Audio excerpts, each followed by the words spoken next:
Hey guys, Megan with another YouTube video. Today we're going to be taking a look at the IWI Micro Tavor, aka IWI MTAR.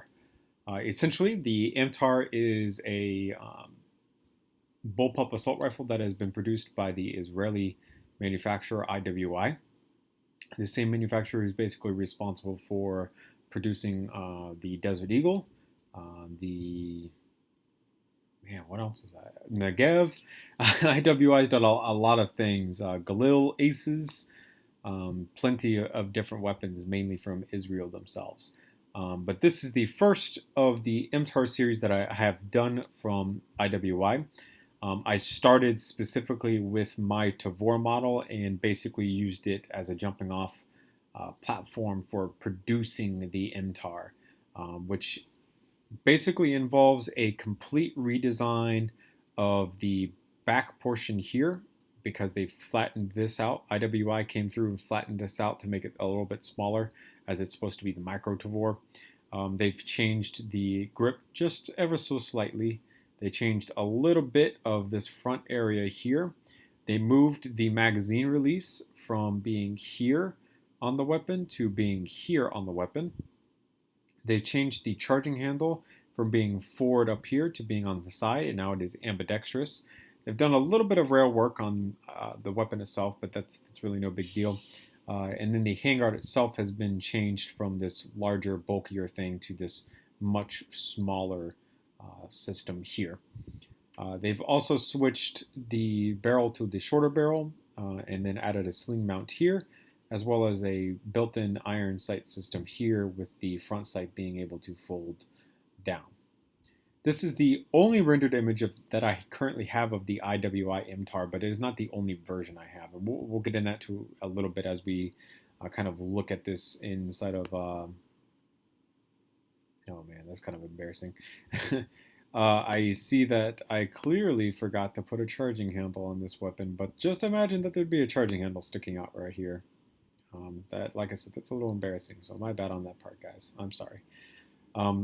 We're going to talk mainly about the parts that I've changed in particular, starting with this here. We did change the grip to the more thinned out version of the MTAR grip with these kind of finger cutouts in them to kind of help guide your hand to its proper positioning.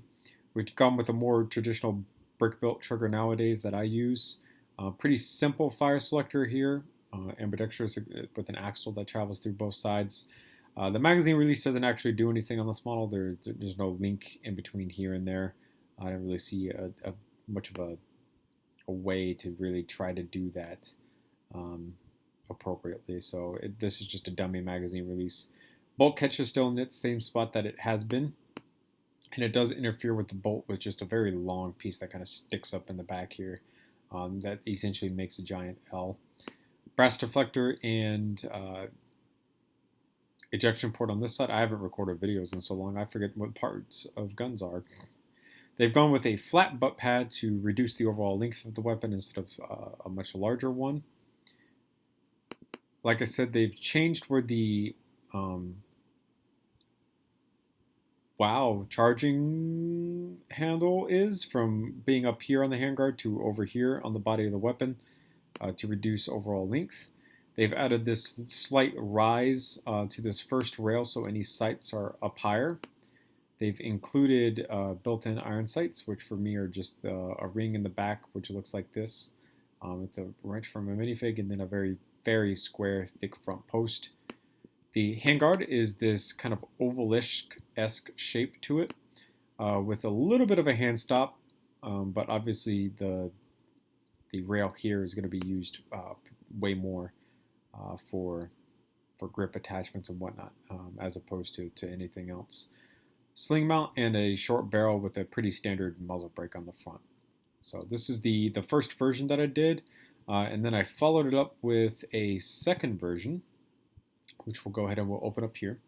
The second version retains the same general aesthetic. I've also added a charging handle, fun fact. Woo, I did it.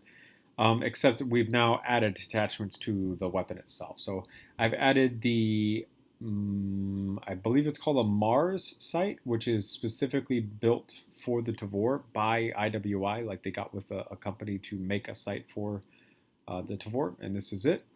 I've included a angled foregrip. Like I said, I haven't recorded videos in so long I'm forgetting the words of things. The angled foregrip up here on this front rail so that you kind of have a little bit of leeway with this short barrel. And then a pretty basic weapon light that is on a 45-degree mount to the rail itself here to basically get a weapon light out to the side of the sight up here instead of being mounted directly to it. I've also folded the front sight so you can see that it folds into the weapon itself. Pretty simple there for the second version of the Tavor. I do also have a third version, which is basically the same thing where I've taken the MTAR and I've added attachments to it just to give it a different look. So I have retained the same angled front foregrip. I have changed the color to the space gray-esque color now.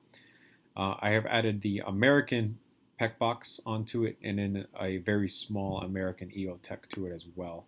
All pretty basic attachments that I've had lying around, just kind of playing around with the overall look of the Micro Tavor because you can give it a pretty interesting, unique look to the weapon itself. So pretty simple stuff. Thank you guys so much for watching. Remember, comment and subscribe for more videos similar to this one. See you guys later in another YouTube video another time.